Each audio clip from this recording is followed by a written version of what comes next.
Good evening. We bring you the latest in the world of sports. I'm Paulo Del Rosario. We give you the conversations you want to hear from your favorite icons and athletes. I'm Dip Yanko. In tonight's game plan, we'll hype up all the volleyball action in the UAAP, the PVL, and the Southeast Asian Games. Buckle up, sports fans. Let's get in the game.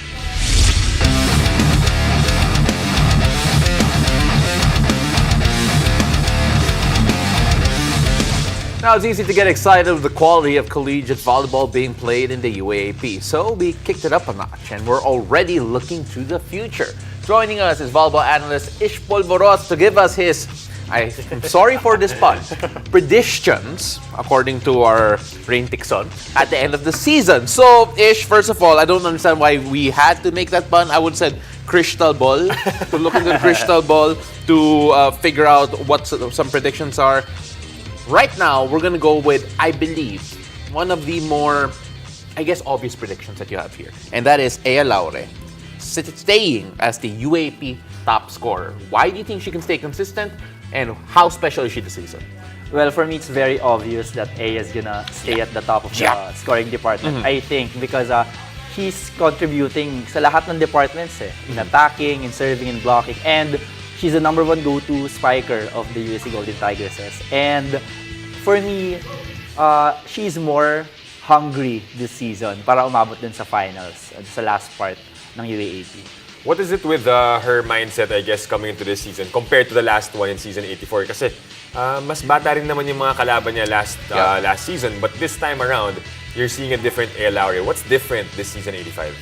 I think it's because most likely this is her last stint in the UAAP. So it always gives out, that energy na, oh my God, this is my last year. I have to give out my best for, not just for myself, but of course for the USC community. And I think yun yung mindset niya in the second round. And usually yun yung lagi ko sinasabi, come second round talaga, dun lumalabas talaga yung tunay na laro ng mga athletes and nung team.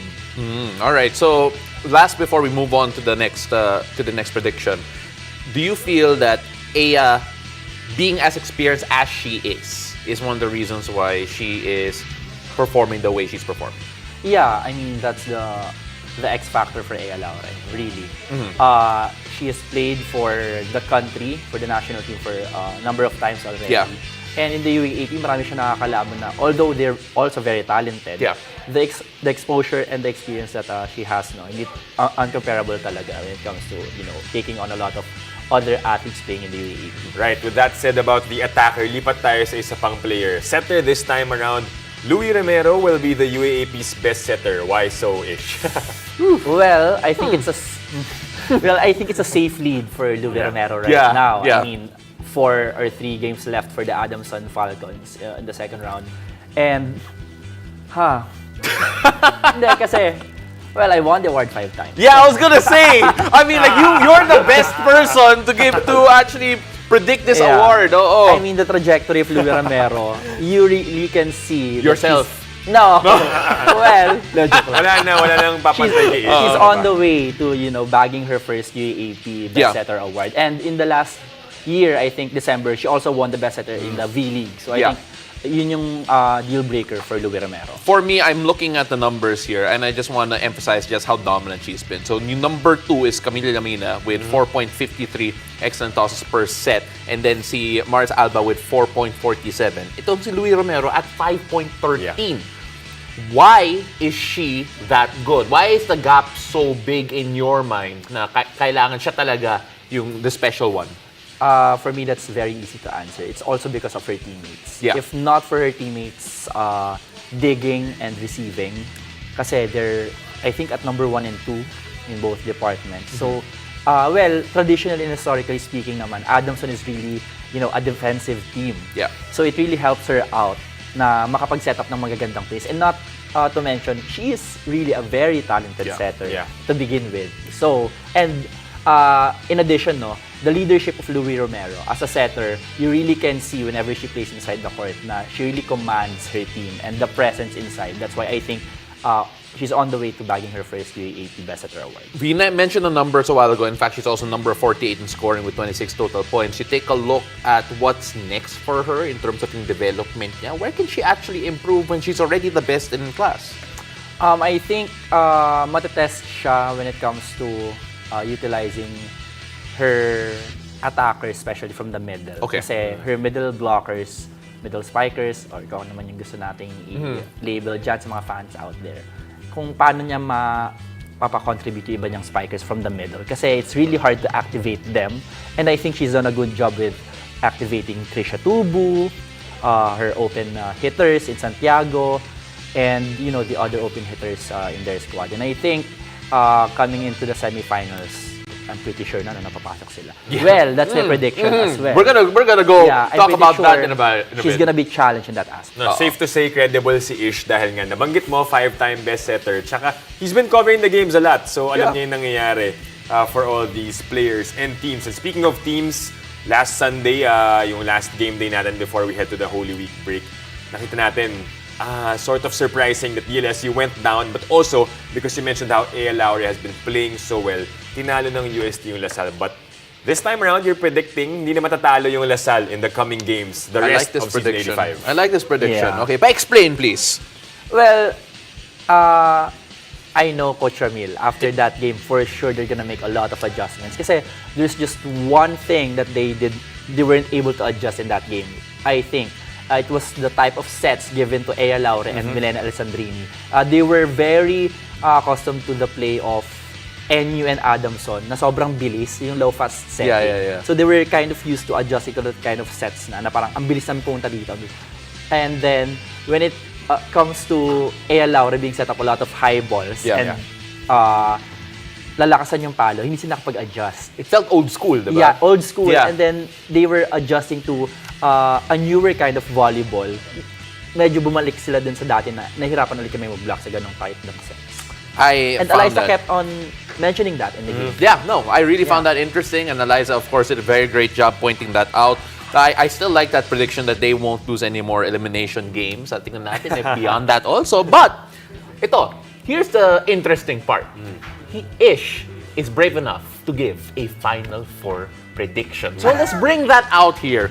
Let's start off with number 1. So without any losses, the DLSU Lady Archers will be there. Lady Spikers will be there. Followed by, in 2 or 3, any order, NU Lady Bulldogs and the UST Golden Tigresses.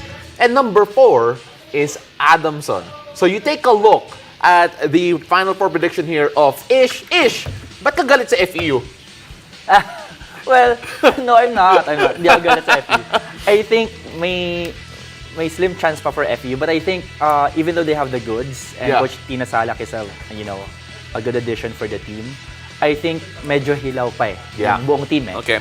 Comparing their team to De La Salle, NU Adamson, and USC, alam naman natin na sobrang prepared na nila and they're very exposed to this kind of late tournament predictions and scenarios rather. Scenario, yeah. So this one, you think Ish, ito na talaga yung Final Four. Wala na ibang surprises na wild card, for example. FU's right there also with 5-5. This is all set for you.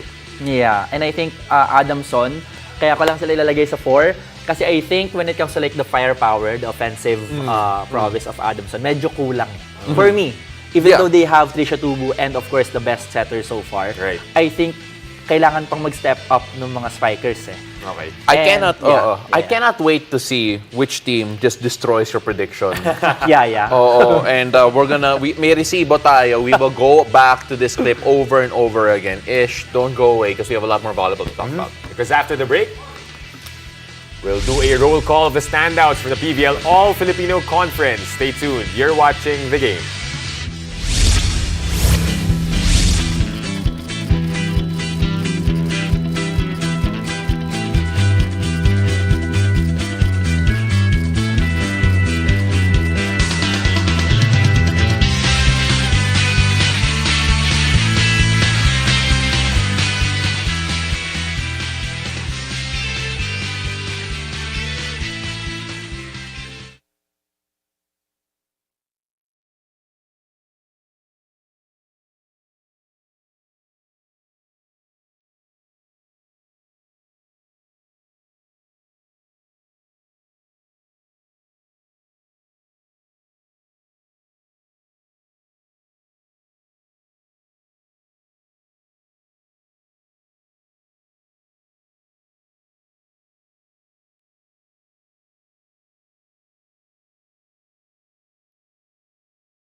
welcome back to the game. It's that time of the year again where we put the spotlight on athletes with amazing performances in the PVL.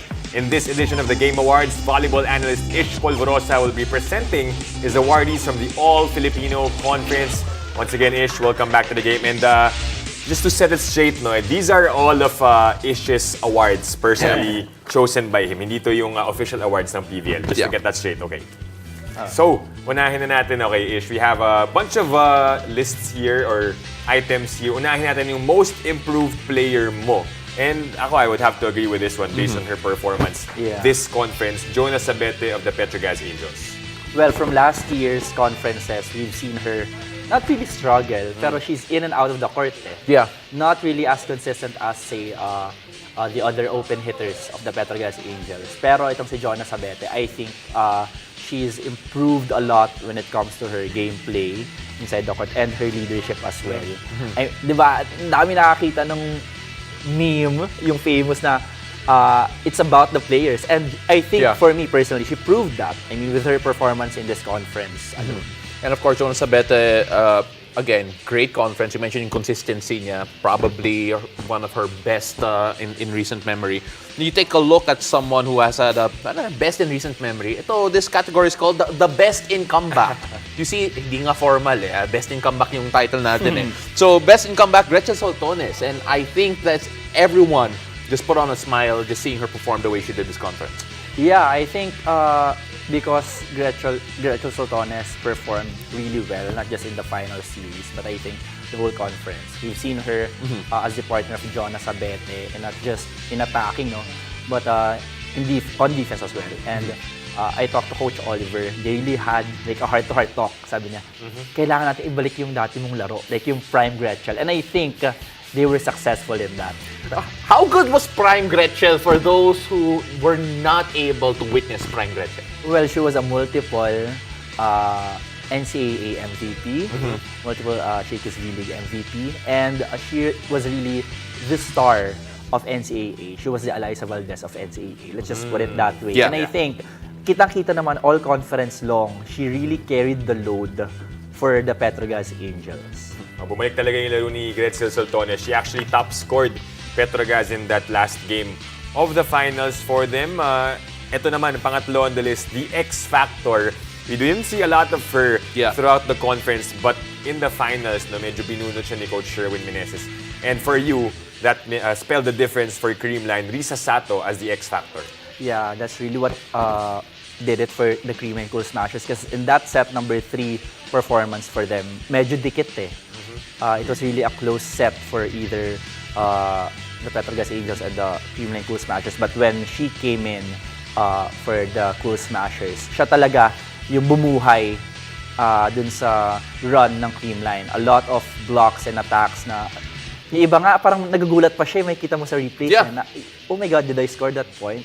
Magulat siya sa reaction na yon, doon sa puntos na yun. But I think she really worked hard for that win, and she contributed not just in the scoring, but I think lifting up her teammates, the classic good vibes style playing of the Creamline Cool Smashers, yun talaga yung nadala niya in that final series, especially in game number 3. We saw that celebration from Risa Sato in the highlights just a while ago, and you could see exactly why she brings in a lot of the good vibes for that team, and it really showed. And of course, I love this next one. You have a category for Best Team Captain. And the Best Team Captain that you picked out was Abby Maraño.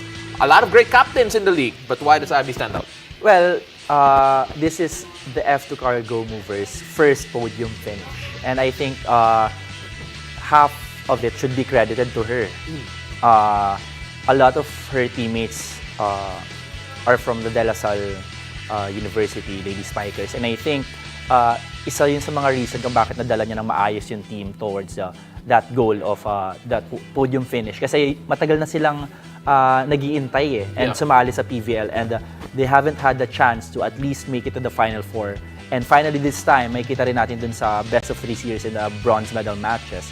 She really led the way for F2 with not really stunts, pero every time, she scored points, she really showed her character inside the court na I have this swag, but this swag is only for my teammates para ma-lift up yung morale and Yeah. ma-boost yung character and confidence ng teammates inside the court. And Yeah. that's what she did best in that game. Well, she is a personality. We all know that. I Right. think that's that's leaving it very low key, by the way. And obviously, yung next goal ng F2, because you mentioned na nag-podium na, syempre, they want to get into the finals, eventually get the championship. Aabangan natin yan in the coming conferences. But last but not the least, on your list, ang breakthrough performer.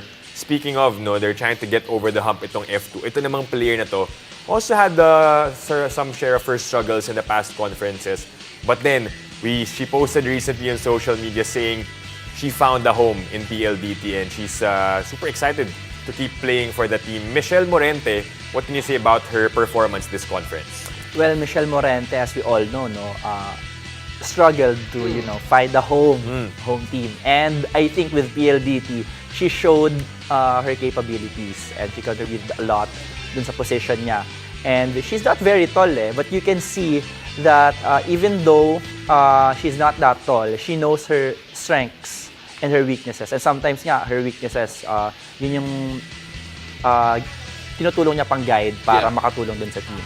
And her defense really showed for the PLDT kasi alam niya na naka-miss out yung PLDT in the Final Four appearances in the past conferences. We all know Mitch personally, and we're all happy for her in the type of conference that she had. So again, congratulations, Mitch, for winning this very, very big award from Ish.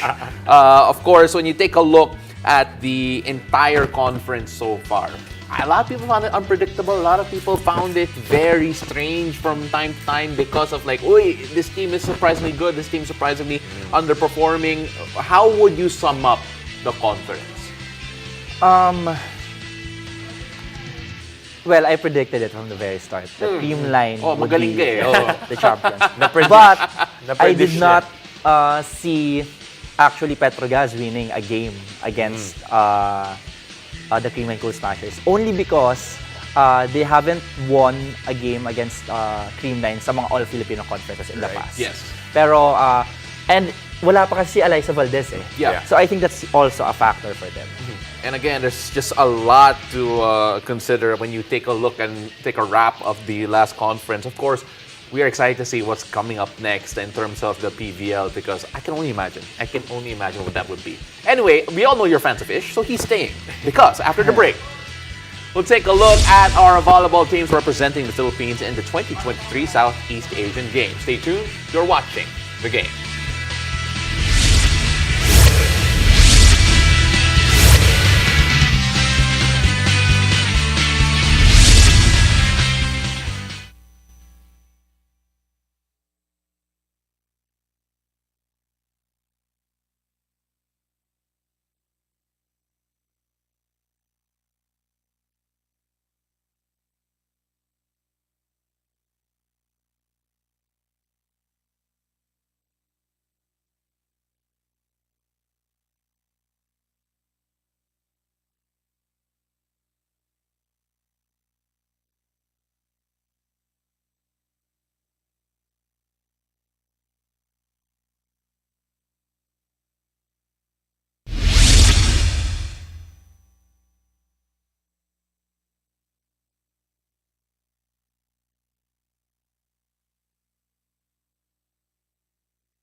back. You're watching the game. Our national volleyball teams have announced who will be representing the country in the 32nd Southeast Asian Games in Cambodia. Now, still with us to give us his thoughts on the Philippines roster is volleyball analyst Ish Polvorosa. Ish, you're close to a lot of these girls and guys, so we're going to take a look first at the men's team right now. With the men's team, a lot of names here that aren't necessarily the ones that you would think of first, but you take a look at this list here and you have to feel like this is a great opportunity for a lot of these guys to finally get people to remember who they are and what they can do. That's right. That's the word, opportunity. I think this is their opportunity to showcase their talents and, of course, to raise the flag of the Philippines in the international scene. And although there's pressure for them, I think, kasi, it's a very short preparation for the Southeast Asian Games. But I think they're also capable of doing a good job. They've had limited experience-ish. They played in PNVF together last year, Champions League. Tapos nag-training sila sa Taiwan in the middle of the Spikers turf. But then, nag-runner-up din naman sila here in this open conference. How does this help them moving forward sa SEA Games? It helps them a lot because the core team of this national team in the men's volleyball played for AMC Cotabato nga, as you mentioned earlier in the open conference of the Spikers that just finished a week ago. And I think with the help of their new team captain, Vince Mangulabnan, it's always fun to watch, a setter lead a team. Bias, of course. And of course, again, first of all, congratulations on your medal finish. Right. Of course, we're very happy for you. Now, moving on to the women's team, a lot of news has been made about the fact that, Alyssa Valdez is going to be captain of this team.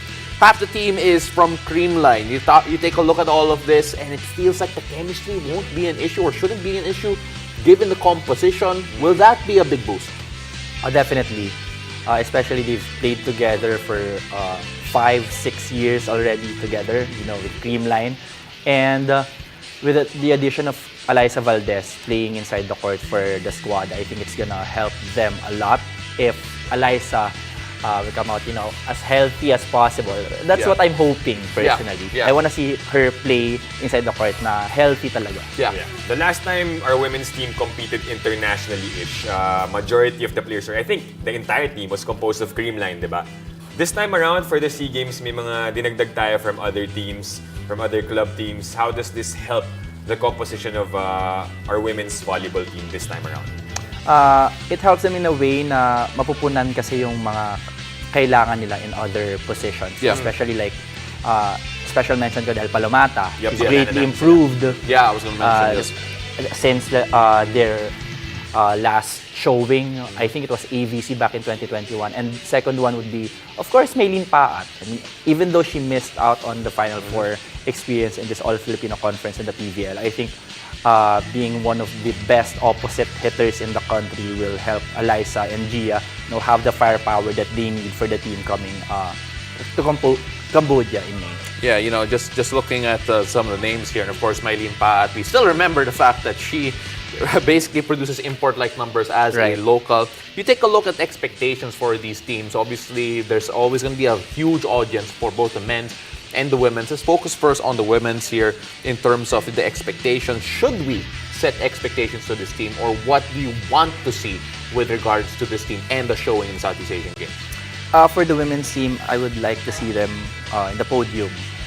I think this is their chance to be in the podium. And I think mas malaki yung chance nila kasi nga, nabanggit natin earlier, a lot of them are from the Creamline Cool Smashers. And one of the issues in the past few years that we've joined in the SEA Games, yung chemistry nga yung gelling ng national team kasi we didn't have that much time of preparation in the past few editions. But for the men's, even though medyo bago talaga yung mga players, kailangan pong magsama-sama sa training and makapag-prepare as a team with their new head coach as well.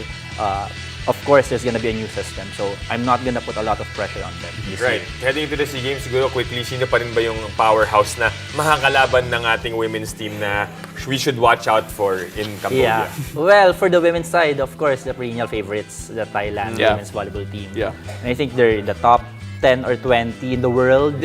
So they're the ones to watch out for. There's someone that we have to keep an eye on. But of course, a shout out to Podium. We'd all love that. Ish, maraming salamat. Really appreciate the time. This was the game with Ish Polvorosa, ladies and gentlemen. Thank you very much for staying the entire show. And thank you for joining us. I'm Dip Dipiaco. Catch us weeknights here on One News, One Sports, and One Sports Plus. I'm Paulo De Rosario, and this has been The Game.